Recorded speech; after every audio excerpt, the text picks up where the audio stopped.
ভাই, তোরা যারা শান্তকে নিয়ে ট্রল করতেছিলি শান্ত রান করার আগে, ভাই তোদের পায়ে ধরে বলি তোরা ট্রল করা বন্ধ করিস না। এই কথা শুনে হয়তো বা তোরা রাগ করতে পারিস বা মনে করতে পারিস আমি এই কথা কেন বলতেছি, উন্মাদ হয়ে গেছি, মাতাল হয়ে গেছি। না ভাই না, মাতাল হইনি আমি। এই কথা বলার কারণ হচ্ছে, দেখ, শান্তকে যখনই ট্রল করা হয় সে কিন্তু আসলে দানব রূপে ফিরে আসে। এই যে আজকে অবস্থাটা দেখ, টানা টানা 2 ম্যাচে না, এক ম্যাচেই 2 ইনিংসে, টানা 2 ইনিংসে সেঞ্চুরি করে দিয়েছে। এত ট্রল করা হয়েছে তাকে, এত পরিমাণ ট্রল করা হয়েছে।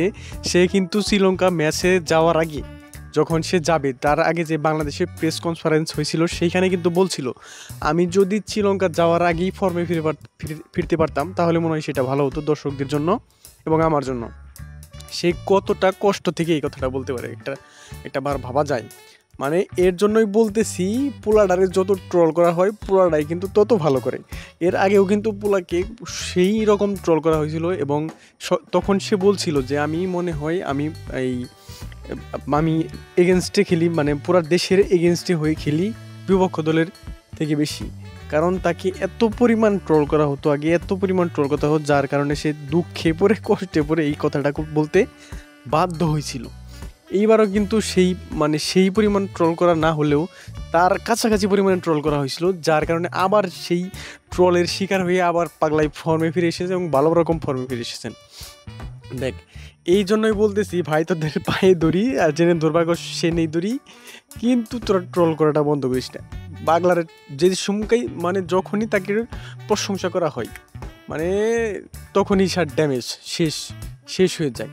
সে তার কথাবার্তা শুনে মনে হয় যে সে সব করে ফেলছে, এন তেন বক্কর চক্কর করা শুরু করে দেয়, তখন কিন্তু তার ফর্মটা হারিয়ে যায়। এজন্যই আমরা চিন্তা ভাবনা করছি, আমরা শান্তকে প্রশংসা করব মনে মনে, ট্রল করব মাইকিং করে। ঠিক আছে গাইজ, এই কথাটা মনে রাখবা। শান্তকে যদি ফর্মে রাখতে হয় তাহলে কিন্তু আমাদের ট্রল করে যেতেই হবে। গাইজ, তোমাদেরকে বলতেছি, ট্রল করা বন্ধ করা যাবে না, এবং ট্রল করা বন্ধ করলেই কিন্তু নাজমুল হোসেন শান্ত ভাই, আমাদের শান্ত ভাই কিন্তু ফর্মটা হারিয়ে ফেলবে।